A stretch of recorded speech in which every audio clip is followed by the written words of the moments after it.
welcome to Talking Fish. This week, Paul will explain how important it is to have good lighting in your tank to keep your fish happy and healthy.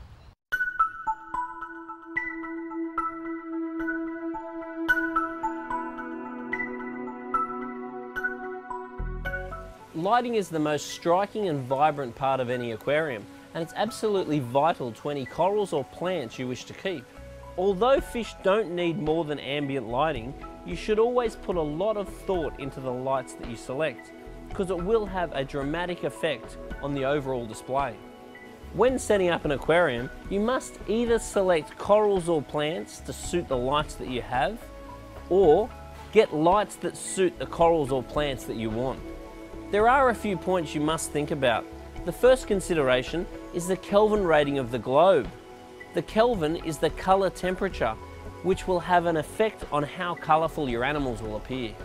Shallower environments require lower Kelvin, while deeper require high Kelvin. Low Kelvin globes will appear yellow and make the plants look great, but will wash out the colours of the fish. On the other hand, high Kelvin globes will also wash out the colour of the fish, but will bring out the beautiful fluorescence in the coral. A mid-range spectrum will tend to highlight the colours of the fish. This is why many people opt for combination light units that enhance the colours of both fish and plants, or fish and coral. If you grow plants under high Kelvin globes, you'll find the plants tend to grow tall towards the light, whereas if you grow them under low Kelvin globes, they'll tend to be more short and bushy. There are various different types of lights: fluorescent T8, T5, metal halide and LED.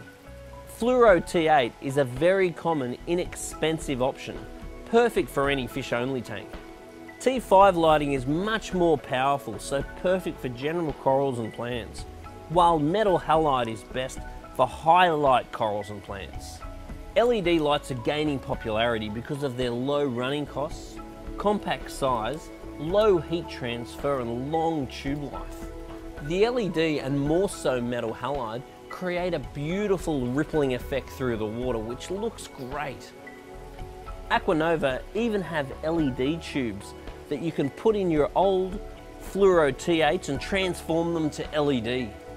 Just like normal plants, it's important to remember that aquatic plants and corals need light and dark periods to imitate nature.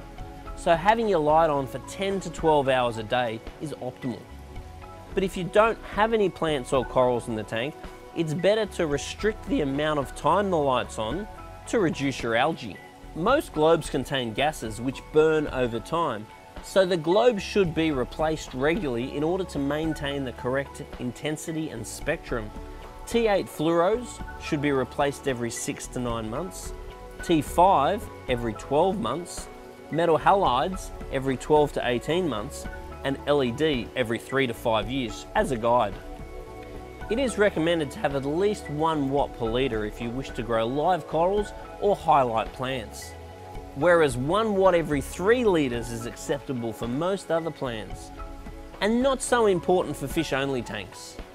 Always remember to be careful of direct sunlight, because it will often create problems with temperature and algae. If you want to grow live coral, it's really important to consider where you place it in the tank, because each centimetre that the light has to travel through the water will reduce the intensity. So basically, shallow water corals should be kept towards the top of the tank, and deep water corals can be put towards the bottom where the intensity is a little bit lower. What I like to do is place the coral in the tank for 3 weeks and move it higher or lower depending on how it seems to be reacting to the amount of light.